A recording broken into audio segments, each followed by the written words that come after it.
everybody on set, Wes and Stuart Besser and Marianne, they didn't think that this was going to be it. I mean, I remember Wes saying, I think this is the nail in my coffin.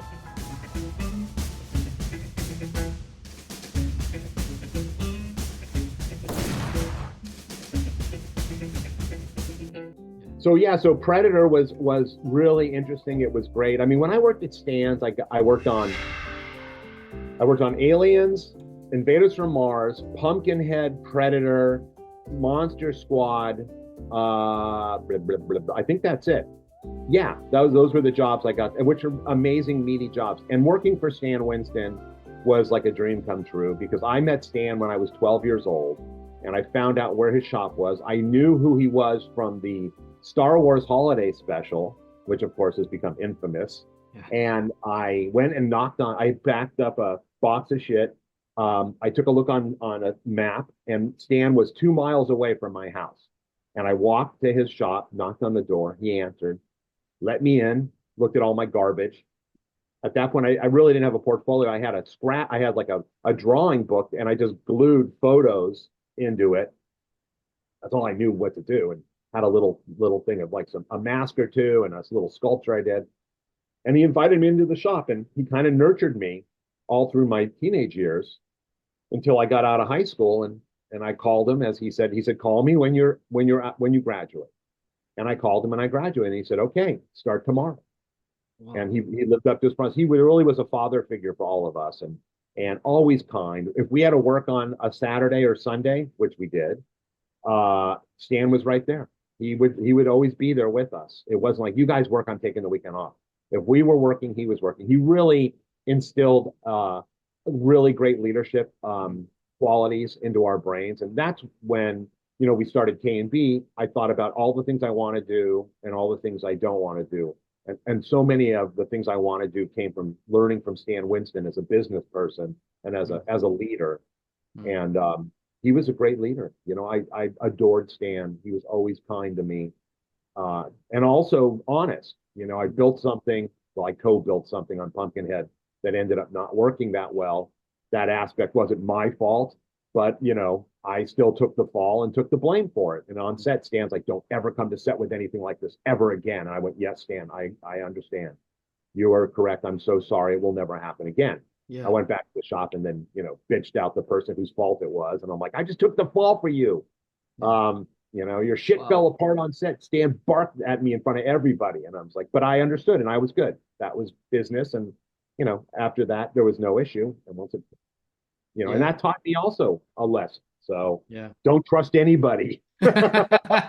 Build everything yourself if you can, and keep your eyeball. Don't like, oh yeah, it should be fine. Like, oh my God, it's going to fall apart. Or let's break it. Let's try to break it in the shop and see if it breaks in the shop. Let's figure out how it doesn't break in the shop, and then it'll be okay on set. So anyhow, there's my Predator stories. I know it's very long-winded. Originally, I wanted to ask you a lot about The People Under the Stairs because I absolutely love that movie. But I also wanted to know a little bit about Scream because the more I thought about speaking to you and the more I thought about Scream, I went like, it's actually quite a fascinating movie in terms of Wes Craven's story because it's sort of a redefinition of the slasher genre by the guy who pioneered the slasher genre in many ways. So what was it like working with Wes Craven? And also, can you speak a little bit to what his evolution was from the time that you worked with him on People Under the Stairs and then worked again with him on Scream? Yeah. I mean, there's a lot of movies in between. So Greg Nicotero, who is the K, or is the end with a K, is the end of K&B, the end. Greg kind of nurtured a relationship with Wes, and Wes hired us to do People Under the Stairs, which was the very first movie we did with Wes Craven.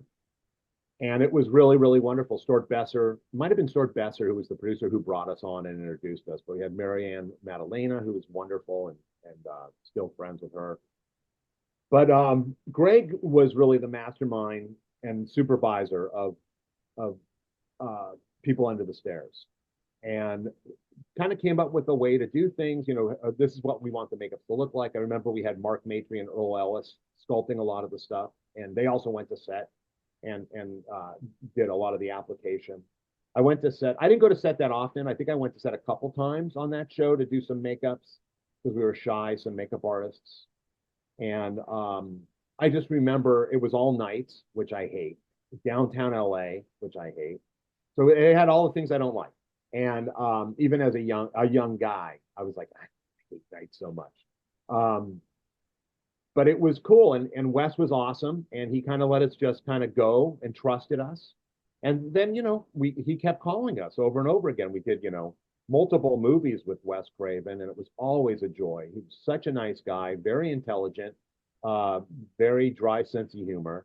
Um, and then I think like the next big show we did with Wes after People Under the Stairs, which again was a fun, I don't want to say it was a fun movie, it was a challenging movie, but it all worked out really well. I remember after we saw it, we were all sitting around, and it's like, okay, at the end when the people under the stairs get the house blows or whatever, they escape. Like, where the hell do they go? Like, they have giant black eyes, they're kind of animalistic. Do they go try to get a job somewhere? Like, what happens to the people under the stairs? I'm not really quite sure what, and then somebody said, well, what, we can do a sequel, People Under the Escalator. And I'm like, hey, there you go. So it just keeps going. So we for some dumb reason, we spent a lot of time thinking about what the people under the stairs did after they got out, and how did they reassimilate into life. That might just be an interesting movie to see, or maybe not. Anyhow, we did Vampire in Brooklyn with Eddie Murphy, and that was challenging for a number of reasons. Again, a lot of nights. It was a big Paramount movie. It was with Eddie Murphy. Normally, Rick Baker would have done it, but Rick was in the middle of prepping Nutty Professor. So Wes said, I want Howard, and Bob, and Greg to do this. And how it broke down is I handled all Kadeem Hardison's makeups, designing, and did some sculpting on it. And then I did all the application on Kadeem Hardison. And then Bob Kurtzman and Dave Anderson applied all of Eddie's makeups. And anyhow, we did that. It wasn't a super happy film set, but that's okay. And then the movie came out and did terrible, like probably the worst that any Eddie Murphy ever did. And Wes was like, "Oh no, I think this is a big torpedo. Like I'm worried. My past couple movies haven't performed as well as they should have." So one day Wes called and he's like, I'm going to do this movie Scream. It's been around the block. It was handed to everybody. I think I'm their last choice. And will you guys read it? So I read it. And to be honest, I hated it more than anything. I literally threw that script across the room 3 or 4 times. I'm like, this is so bad. I felt it was a complete ripoff of everything that made the genre great. I thought it was a very lazy script. Hated it. And I got tasked to go to set from time to time. We had another guy, Bill Hunt, who went to set as well. It was shooting at San Jose, again, nights. And I was really unhappy on the show. I just was not engaged. I would go to set when I had to. I'd sit in the trailer all night long and just like, God damn, this sucks.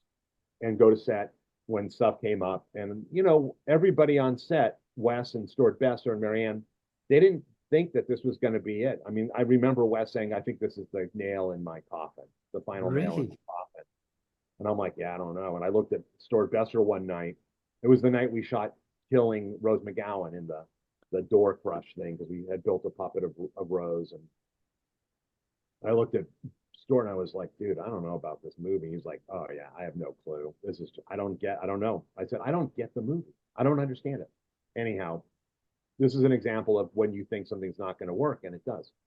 Movie's done, comes out, Miramax decides to release it on December 21st, right before Christmas. And I'm like, boy, they're really torpedoing this movie.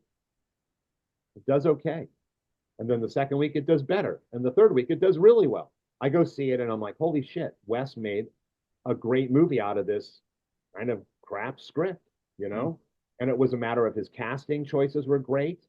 The post-production was great. All the music, it just felt like a relevant movie. There was something that clicked. So I don't know, and it turned out to be really, really good. Like, I walked out of the theater going, this is a pretty goddamn good movie, I went to see Wes later that week, and he's like, Howard, my whole life has changed. He's like, one, this movie is doing great, and I have a piece of it, so I'm actually making money because he didn't have a piece of any Nightmare on Elm Street. You know, that all just went to Bob Shea and New Line, and Wes got paid to be a director and writer, and that was that. You know, the guy should have been a multimillionaire from what all that. So this was a huge, huge hit for Wes. Gates into the abyss.